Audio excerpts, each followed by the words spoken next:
தருமபுரி மாவட்டம் ஒகேனக்கல்லில் இருந்து பூம்புகார் வரை 416 கிலோமீட்டர் தூரம் காவிரி கரையோரங்களில் 1 கோடி பனை விதை நடும் பணியை தருமபுரி மாவட்ட ஆட்சித்தலைவர் சாந்தி துவக்கி வைத்தார்.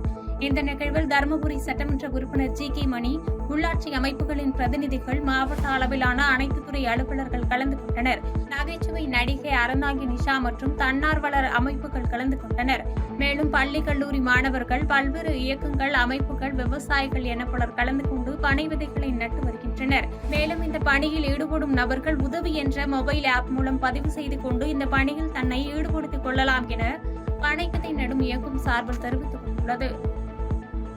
பாதகம் செய்பவரை கண்டால் நாம் பயங்கொள்ளலாகாது பாப்பா, மோதி மிதித்து விடு பாப்பா, அவர் முகத்தில் உமிழ்ந்து விடு பாப்பா. அண்மை செய்திகளை உடனுக்குடன் தெரிந்து கொள்ள இணைந்திருங்கள் இயம்நாடு தொலைக்காட்சியுடன்.